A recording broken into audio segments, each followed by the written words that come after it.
Hello friends, welcome to my YouTube channel biology study. I am Meena Chaudhary. हमारा chapter चल रहा था बायोटेक्नोलॉजी एंड इट्स एप्लीकेशंस, जिसके हमने 4 पार्ट्स कंप्लीट कर लिए थे। आज हमारा 5th पार्ट है, जिसमें हम लोग पढ़ने वाले हैं ट्रांसजेनिक एनिमल्स। तो सबसे पहले हम देखते हैं कि जो ट्रांसजेनिक एनिमल्स हैं वो होते क्या हैं। ट्रांसजेनिक एनिमल्स ऐसे एनिमल्स होते हैं जिनके डीएनए मैनिपुलेटेड होते हैं, मीन्स कि जिनके डीएनए में कुछ चेंज किया जाता है। तो अब रीड कर लेते हैं। Animals that have had their DNA manipulated to possess and express an extra gene are known as transgenic animals. तो वो एनिमल्स जिनके डीएनए को मैनिपुलेट किया जाता है, मीन्स कि उनके डीएनए में कुछ चेंज किया जाता है, ठीक है, कुछ एक्स्ट्रा जो फॉरेन जीन है वो ऐड किया जाता है। तो जब वो फॉरेन जीन ऐड हो जाता है उस डीएनए के अंदर एनिमल्स के, तो जो एनिमल की सेल है वो तो ऐसे ही डिवाइड करती है जैसे वो नॉर्मली पहले कर रही थी। तो जो फॉरेन जीन है वो भी डिवाइड होता है, जिसकी वजह से क्या होता है, जो एक्स्ट्रा जीन था और जो फॉरेन जीन था वो अपना जो एक्सप्रेशन है वो दिखाता है। तो उनको बोलते हैं हम transgenic animals. Transgenic rats, rabbits, pig, sheep, cow and fish have been produced, although over 95% of all existing transgenic animals are mice. तो वो एनिमल्स जिनके डीएनए मैनिपुलेटेड किए गए हैं, यानी कि उनके डीएनए में कुछ चेंज किया गया है या फिर जो एक्स्ट्रा फॉरेन जीन है वो ऐड किया गया है, वो कौन कौन से हैं, जैसे रैट्स हैं, रैबिट्स हैं, पिग्स हैं, सीप है, काउ है एंड फिशेज हैं। ये क्या है, ट्रांसजेनिक एनिमल्स हैं, ठीक है। लेकिन from all the transgenic animals over 95% are mice. That means कि जो माइस है ना, उन पे सबसे ज़्यादा ट्रांसजेनिक एनिमल्स का एक्सपेरिमेंट किया गया है। मीन्स कि जितने भी ट्रांसजेनिक एनिमल्स बनाए गए हैं ना, जैसे रैट्स हैं, रैबिट हैं, पिग, शीप, काउ, फिश, ये सब हैं, ये तो सिर्फ 5% है। लेकिन जो माइस हैं यानी कि रैट्स हैं ना, उनके वो सबसे ज़्यादा ट्रांसजेनिक एनिमल्स का यूज़ किया गया है। उन्हीं के डीएनए को मैनिपुलेट ज़्यादा किया गया है, क्योंकि उन्हीं पे सारे एक्सपेरिमेंट किए गए हैं, ठीक है। Why are these animals being produced, how can man benefit from such modifications. तो जो ये एनिमल्स हैं, ट्रांसजेनिक एनिमल्स, इनको क्यों बनाया गया, इनको क्यों प्रोड्यूस किया गया, और ये जो मैन है उनके लिए क्यों बेनिफिशियल हैं, ठीक है। तो ये जो मॉडिफिकेशंस हमने की हैं ट्रांसजेनिक एनिमल्स के अंदर, वो हमारे लिए क्यों बेनिफिशियल हैं वो हम देखते हैं। Let us try and explore some of the common reasons. तो क्या क्या रीजंस हैं वो हम लोग देख लेते हैं। तो इसमें सबसे पहला रीज़न है नॉर्मल फिजियोलॉजी एंड डेवलपमेंट। तो जो ये ट्रांसजेनिक एनिमल्स हैं इनको बनाया जाता है ताकि हम जो जीन्स हैं उनके बारे में स्टडी कर सकें, ठीक है। उनकी जो जीन्स हैं वो कैसे काम कर रहे हैं, बॉडी के अंदर उनका क्या रोल है, वो सब स्टडी करने के लिए हम लोग क्या करते हैं, ट्रांसजेनिक एनिमल्स का यूज़ करते हैं। The transgenic animals can be specially designed to allow the study of how genes are regulated and how they affect the normal functions of the body and its development.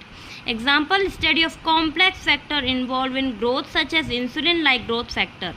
तो जो transgenic animals हैं उनको specially design किया जाता है, means कि उनको बनाया जाता है किस लिए, जो जीन्स हैं उनकी स्टडी करने के लिए, कि वो जो जीन्स हैं वो कैसे रेगुलेट होते हैं, कैसे कंट्रोल होते हैं, और जो हमारी बॉडी की नॉर्मल फंक्शनिंग है वो उसको कैसे अफेक्ट करते हैं, और जो बॉडी की डेवलपमेंट है उसको भी वो कैसे अफेक्ट कर रहे हैं, ठीक है। ये सब हम स्टडी करने के लिए ट्रांसजेनिक एनिमल्स को डिज़ाइन करते हैं। तो जिसमें एग्जांपल दिया हुआ है हमारा कॉम्प्लेक्स फैक्टर, जो इंसुलिन है ना, क्योंकि जो इंसुलिन है अगर हमारी बॉडी में उसकी कमी हो जाती है तो हम क्या करते हैं, बाहर से इंसुलिन इंसर्ट करते हैं। तो जो हम बाहर से इंसुलिन ले रहे हैं वो कैसे ले रहे हैं, बायोटेक्नोलॉजी की हेल्प से। क्योंकि हम क्या करते हैं, जो बैक्टीरिया है उसके अंदर इंसुलिन को ग्रो करवाते हैं, यानी कि जो फॉरेन जीन है, जो हमारा इंसुलिन बनाने वाला जीन है, वो हम बैक्टीरिया में इंसर्ट करते हैं। तब जो बैक्टीरिया है वो डिवाइड करके इंसुलिन बनाता है, फिर हम जो इंसुलिन है उसको हमारी बॉडी के अंदर डायरेक्टली इंसर्ट कर देते हैं। तो वही एग्जाम्पल यहाँ पे है कि हम जो इंसुलिन है उसको कैसे हम लोग जीन्स की स्टडी कर सकते हैं, वो इसमें दिया हुआ है, ठीक है। By introducing genes from other species that alter the formation of this factor and studying the biological effect that result information is obtained about the biological role of the factor in the body. तो इसमें हम क्या कर रहे थे कि बाहर से जो जीन्स है वो इंट्रोड्यूस कर रहे थे स्पीसीज़ के अंदर, जिसकी वजह से क्या हो रहा है, जो नॉर्मल फंक्शनिंग थी बॉडी की वो चेंज हो जाती है, जो हमने बाहर से इंसुलिन इंसर्ट किया था उसकी वजह से, ठीक है। तो इसी का जो बायोलॉजिकल इफेक्ट क्या पड़ रहा है हमारी बॉडी पे, उसको देखने के लिए हम क्या करते हैं, इसको जो ट्रांसजेनिक एनिमल्स हैं उनको डिज़ाइन करते हैं, ठीक है। तो इसीलिए हम बोलते हैं कि जो जीन्स हैं उनकी स्टडी के लिए हम क्या कर रहे हैं, ट्रांसजेनिक एनिमल्स को डिज़ाइन कर रहे हैं, उनको बना रहे हैं, जिससे जो हमारी बॉडी की नॉर्मल फंक्शनिंग है उसमें क्या चेंजेस हो रहे हैं उसकी हमें जानकारी मिलती है, ठीक है। हम अपनी बॉडी की फंक्शनिंग के बारे में समझ पाते हैं कि जो जीन है वो कैसे अपना जो चेंजेस है वो कर रहा है बॉडी के अंदर, ठीक है। तो इसीलिए सबसे पहले जो ट्रांसजेनिक एनिमल्स हैं उनको बनाने का क्या रीज़न है, नॉर्मल फिजियोलॉजी एंड डेवलपमेंट जो है बॉडी की उसको देखने के लिए, उनकी स्टडी करने के लिए। एंड जो सेकंड रीज़न है ट्रांसजेनिक एनिमल्स को बनाने का या फिर डिज़ाइन करने का, वो क्या है, स्टडी ऑफ डिजीज़। जो ट्रांसजेनिक एनिमल्स होते हैं वो हमें क्या करते हैं, बहुत हेल्पफुल होते हैं ये बताने में कि जो डिज़ीज़ है वो कौन से जीन की वजह से हो रही है, या फिर कौन सा जो जीन है वो रिस्पॉन्सिबल है या फिर वो रोल प्ले कर रहा है इस डिज़ीज़ के होने में, ठीक है। यानी कि कहाँ पे जो डिफेक्ट है वो स्टार्ट हो रहा है, ये सब नॉलेज हमें कहाँ से मिलती है, ट्रांसजेनिक एनिमल्स को ऑब्जर्व करने से, ठीक है। उनके जीन्स में क्या मैनिपुलेशन हो रहा है या फिर उन जीन्स की वजह से हमारी बॉडी में क्या चेंजेस हो रहे हैं, इसके हमें ये मालूम चलता है कि जो डिज़ीज़ है वो कहाँ से हो रही है और उसका क्या रीज़न है, कौन सा जीन है वो रिस्पॉन्सिबल है इसके लिए। Many transgenic animals are designed to increase our understanding of how genes contribute to the development of disease. तो क्या मतलब है कि जो बहुत से ट्रांसजेनिक एनिमल्स हैं उनको डिज़ाइन किया जाता है हमारी जो नॉलेज या फिर अंडरस्टैंडिंग है उसको बढ़ाने के लिए, कि कैसे जो जीन्स हैं वो अपना कंट्रीब्यूशन या फिर अपना रोल प्ले कर रहे हैं जो डिज़ीज़ है उसके डेवलप होने के लिए, यानी कि जो डिज़ीज़ का डेवलपमेंट है वो किस जीन की वजह से हो रहा है, उसके लिए कौन सा जीन्स रिस्पॉन्सिबल है, ठीक है। ये हमें कहाँ से पता चल रहा है, जो बहुत से ट्रांसजेनिक एनिमल्स हैं उनको डिज़ाइन करने की वजह से। These are specially made to serve as model for human disease so that investigation of new treatments for disease is made possible. तो ये जो ट्रांसजेनिक एनिमल्स हैं ये बनाए जाते हैं एक मॉडल की तरह ह्यूमंस के लिए, ठीक है। जिससे क्या होता है कि हम क्या करते हैं, जो डिज़ीज़ है उसका पता लगाते हैं कि कौन सा जीन उसके लिए रिस्पॉन्सिबल है और उसके लिए जो न्यू ट्रीटमेंट है वो हम लोग इवॉल्व कर सकते हैं कि इसके लिए क्या क्या जो ट्रीटमेंट है वो पॉसिबल हो सकते हैं।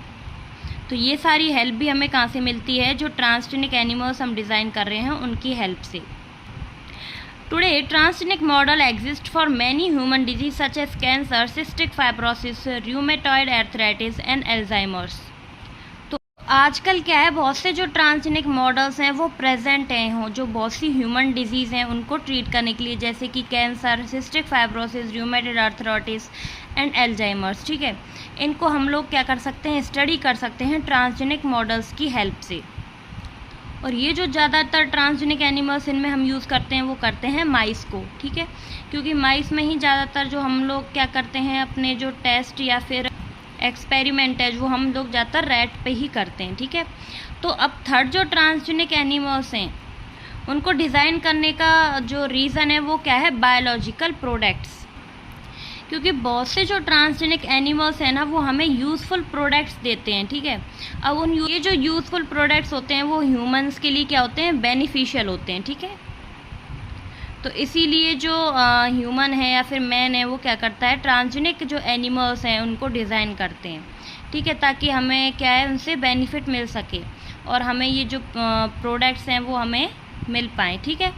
Medicines required to treat certain human disease can contain biological products but such products are often expensive to make. तो जो बहुत सी ह्यूमन डिजीज़ हैं उनको ट्रीट करने के लिए मेडिसिन्स की ज़रूरत होती है जिनमें बायोलॉजिकल प्रोडक्ट्स शामिल हैं, ठीक है। अब जो ये बायोलॉजिकल प्रोडक्ट्स हैं ना इनको बनाना थोड़ा एक्सपेंसिव होता है। तो transgenic animals that produce useful biological products can be created by introduction of the portion of DNA which code for a particular product such as a human protein alpha-1 antitrypsin used to treat emphysema. तो जो transgenic animals जो biological products produce करते हैं वो बनाए जाते हैं एक जो जीन्स हैं उनको ट्रांसफ़र करके डीएनए के अंदर। जो एनिमल्स हैं उनके डीएनए में क्या करते हैं, उसी जो बायोलॉजिकल प्रोडक्ट है उसको बनाने वाला जीन क्या करते हैं, ट्रांसफ़र कर देते हैं, जो कि पर्टिकुलर जो प्रोडक्ट है उसको कोड करता है। कौन सा जो जीन होता है ना, जो हम इंट्रोड्यूस करते हैं उस जो ट्रांसजेनिक एनिमल्स हैं उनके अंदर। तो ऐसे ही एक ह्यूमन प्रोटीन है अल्फ़ा 1 एंटीट्रिप्सिन, जो कि यूज़ किया जाता है एम्फीसीमा को ट्रीट करने के लिए। ठीक है, तो जो ट्रांसजेनिक एनिमल जैसे शीप है ना, शीप के अंदर क्या किया जाता है, ये जो ह्यूमन प्रोटीन है अल्फ़ा 1 एंटीट्रिप्सिन वाला जीन, इसको इंट्रोड्यूस कर दिया जाता है ट्रांसजेनिक एनिमल शीप में।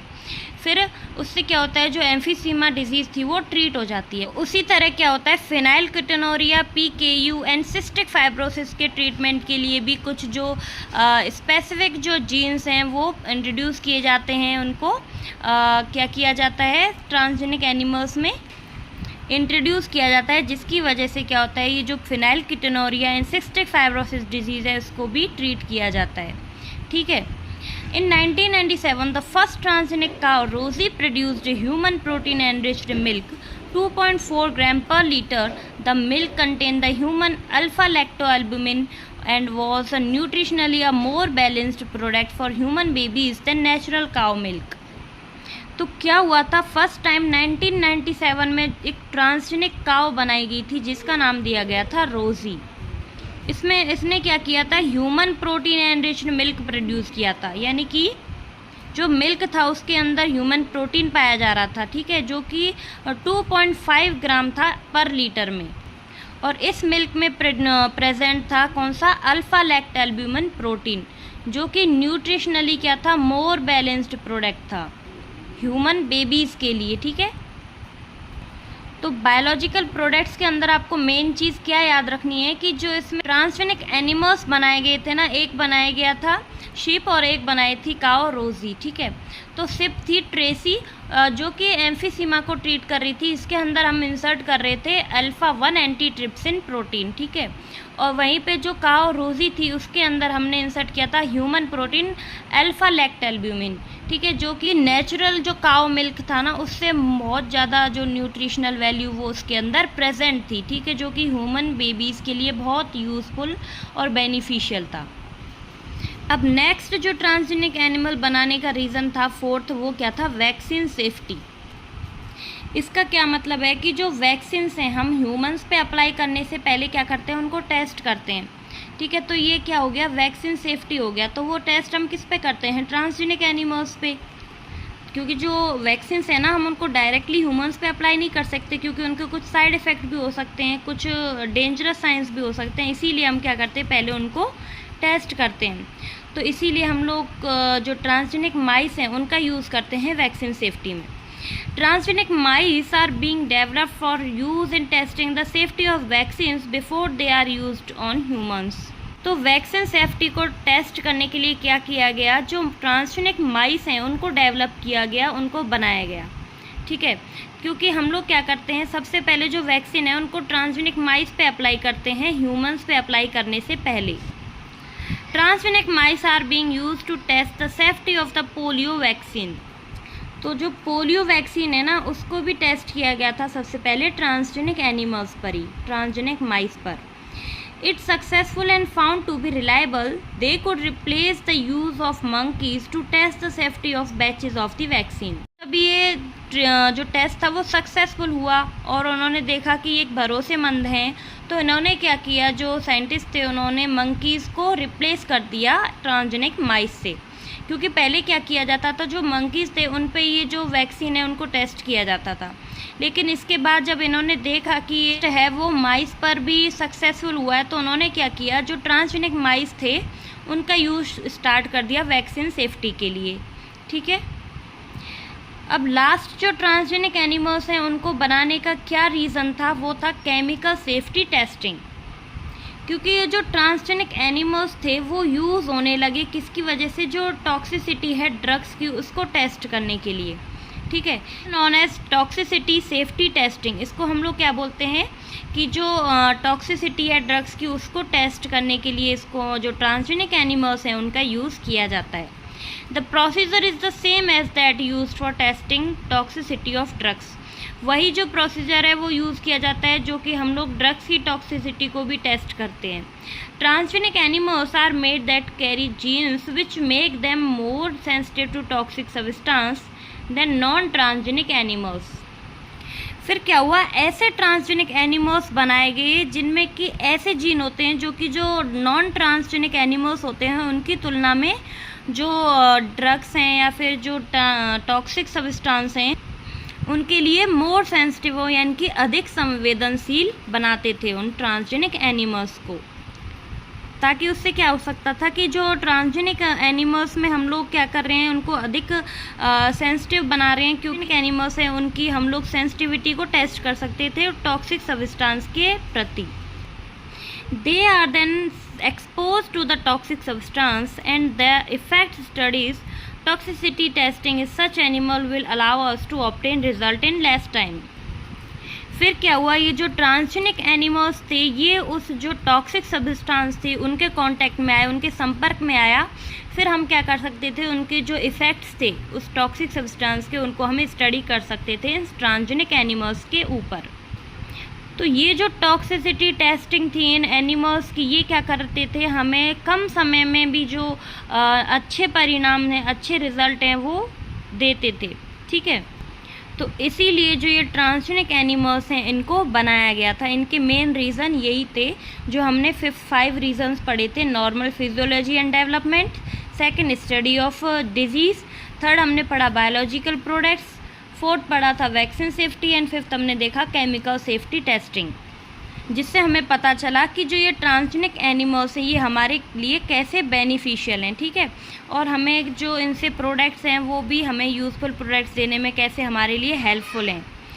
तो आई होप कि आपको वीडियो अच्छी लगी होगी। एथिकल इश्यूज़ नेक्स्ट जो वीडियो है उसमें पढ़ेंगे हम। तो आज के लिए इतना ही। अगर आपको मेरा पढ़ाया हुआ अच्छा लगा हो तो प्लीज़ चैनल को लाइक शेयर एंड सब्सक्राइब करें, एंड कोई भी डाउट हो तो मुझे कमेंट बॉक्स में ज़रूर बताएं। अब मिलते हैं नेक्स्ट वीडियो में, तब तक के लिए bye bye, take care, thank you.